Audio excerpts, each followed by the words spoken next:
Welcome. This session is called AI for the Rest of Us. It's a SolasPoint training, and over the next 45 minutes, we're going to take the mystery out of artificial intelligence. No jargon, no fear, just useful. I'm Dr. Brandon Deandre, but most people call me Doc B. I'm the founder of SolasPoint, and I built this session for people who've been hearing about AI for years and have not yet had a chance to try it for themselves. By the time we're done, that changes. Let's get to it. Before we go anywhere, here's the promise of this session. 4 things. By the end, you'll have confidence. You'll know what AI actually is and what it isn't. You'll have a toolkit. You'll know which AI tools to pick and where to find them. You'll have a skill. You'll know how to ask AI questions and get useful answers back. And you'll have safety. You'll know what to share, what to avoid, and how to spot a scam. That's the deal. Let's earn it. Here's the first surprise. You've been using AI for years, quietly, in the background. When Netflix tells you what to watch next, that's AI. When your GPS reroutes you around a traffic jam, that's AI. The way your phone sorts your photos by face and by your dog, the spam filter in your email, autocorrect, which is the only reason any of us look like we can spell, voice assistants like Siri or Alexa, all AI. What's new isn't that AI exists. What's new is that AI can now hold a real conversation. And that one change is what changes everything. And honestly, if I can teach my 80-year-old mother how to use AI in her daily life, I can show you too. Here's where we're going. 6 steps in 45 minutes.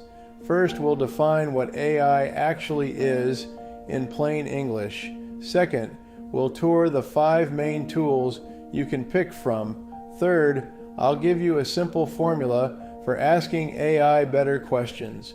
Fourth, we'll look at 6 everyday ways people are using it right now. Fifth, we'll talk about staying private and avoiding scams. And sixth, I'll give you a 1-week challenge. 1 small thing per day for 7 days. And by next Sunday, you'll be using AI like you've been at it for years.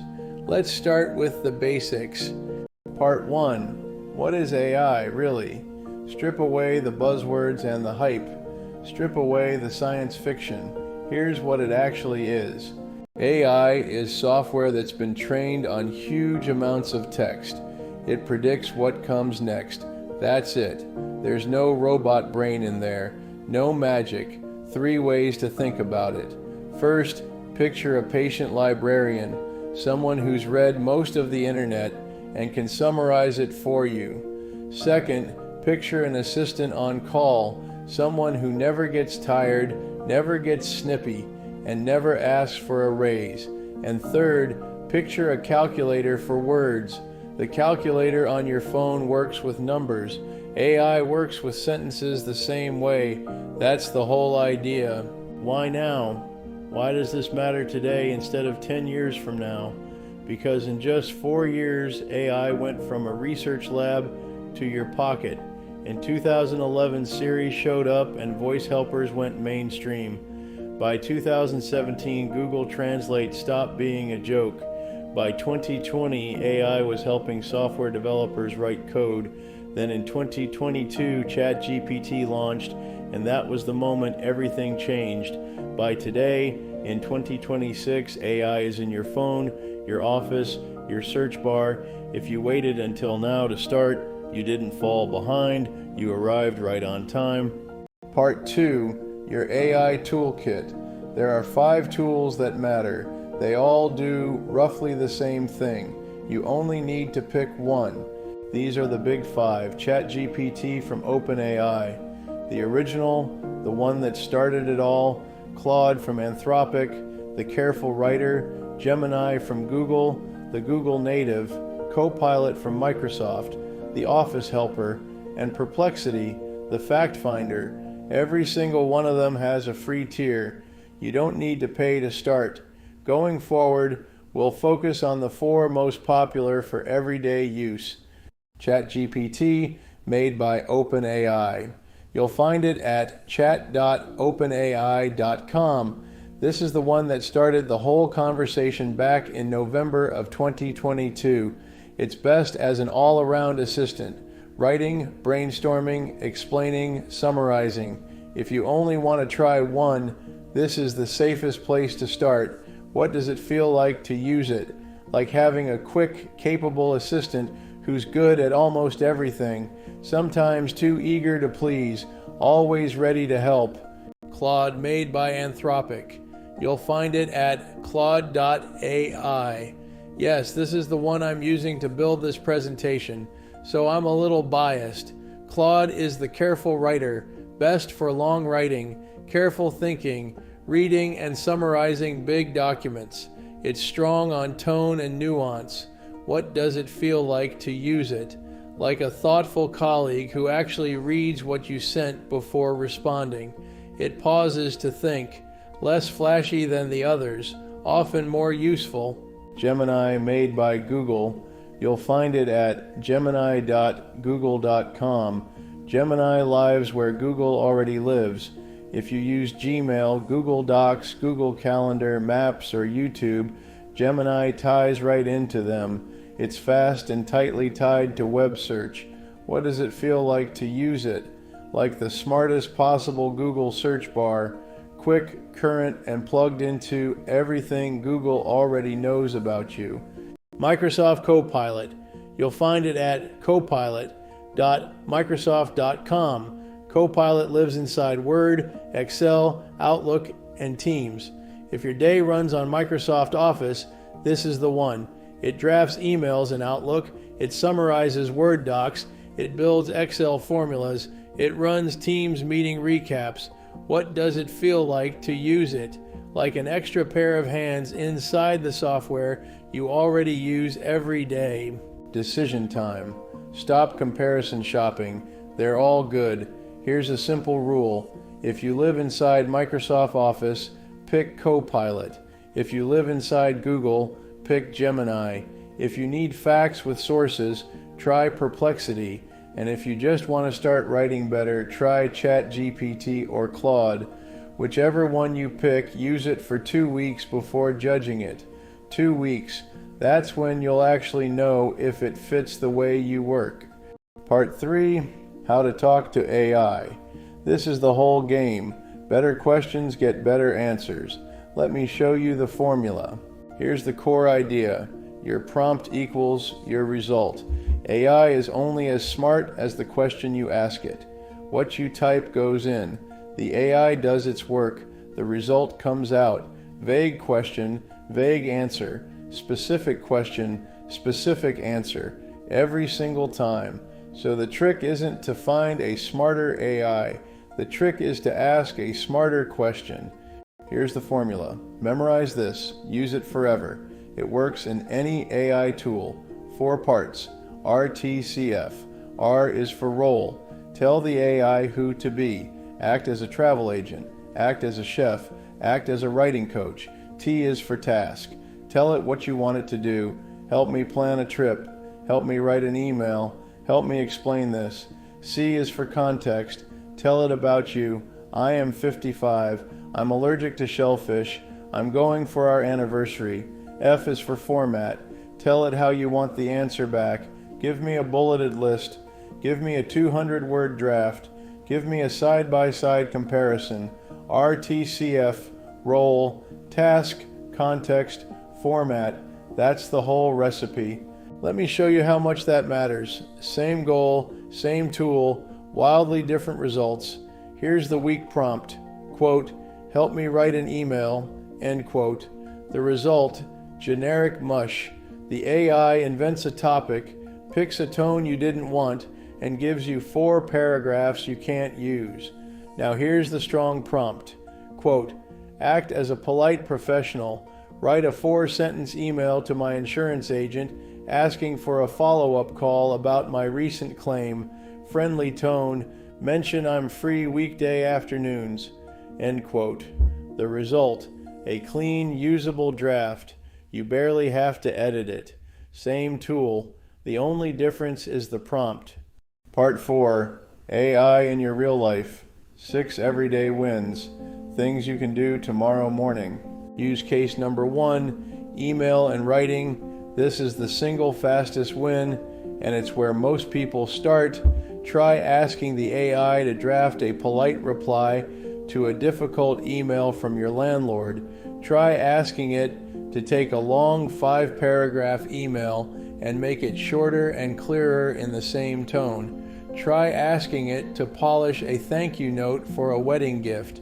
Try asking it to translate a message into Spanish for your neighbor.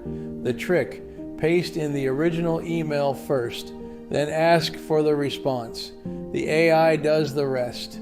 Use case number 2, trip planning. AI is like having a travel agent who never closes for the night.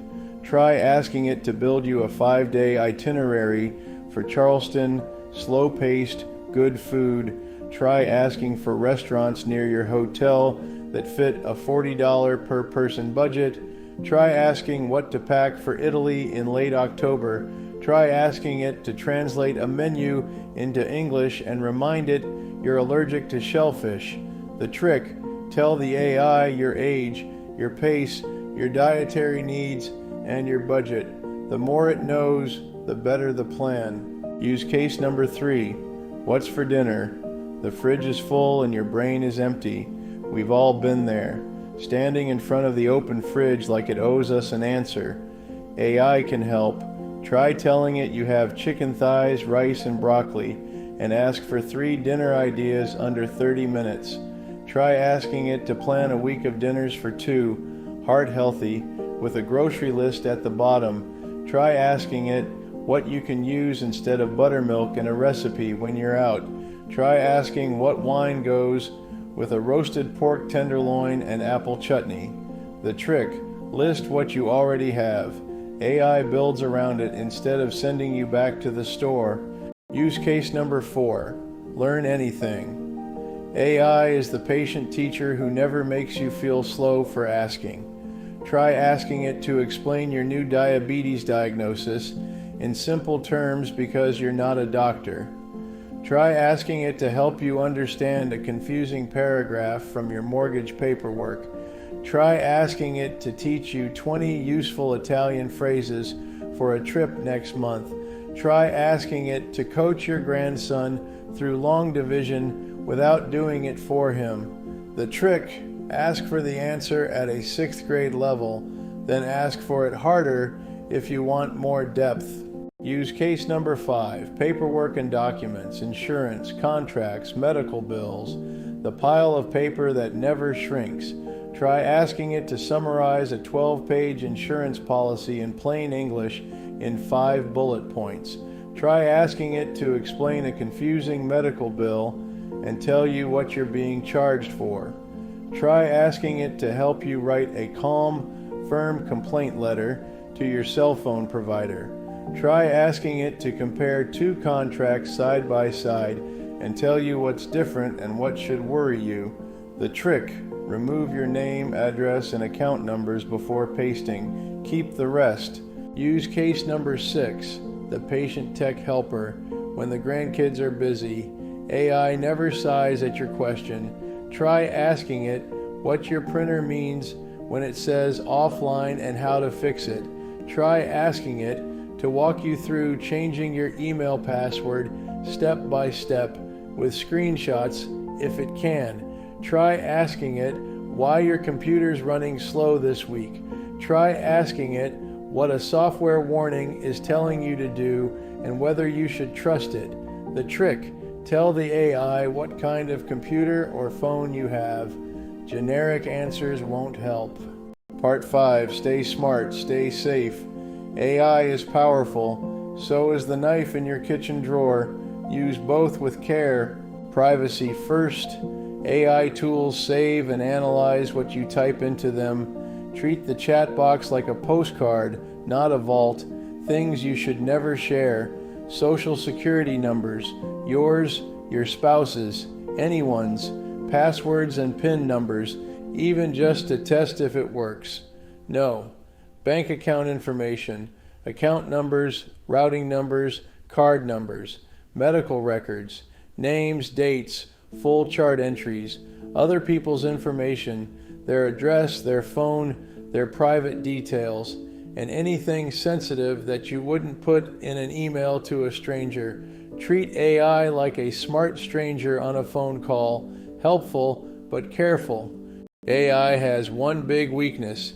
It can confidently say things that are completely wrong. The industry calls this a hallucination. A hallucination is when AI invents a fact, a name, a quote, or a source that sounds totally real but isn't. So here are 3 rules for verifying. 1. For anything medical, legal, or financial, confirm with a real professional. Always. AI is a starting point, not the answer.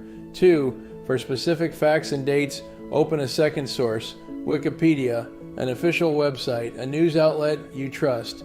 And 3. For quotes and statistics, don't trust them blindly.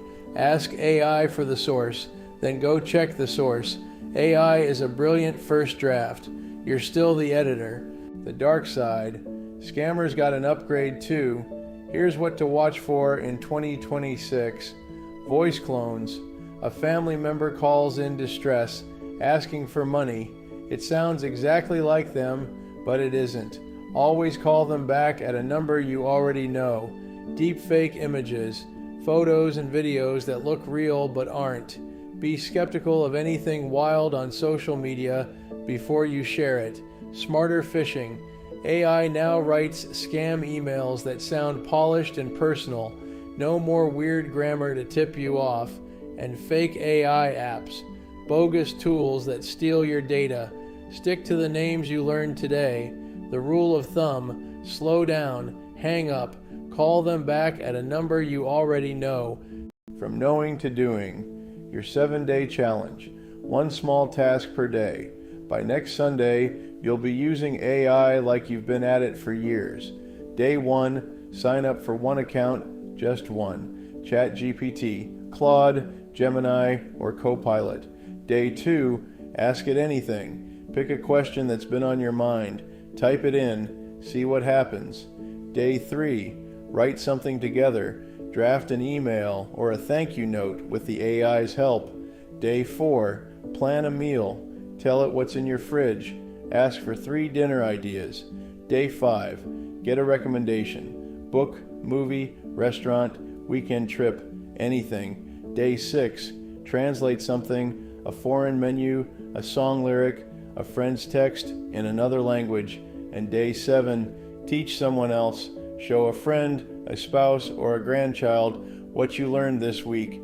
You don't need to master AI in a week. You just need to start in a week.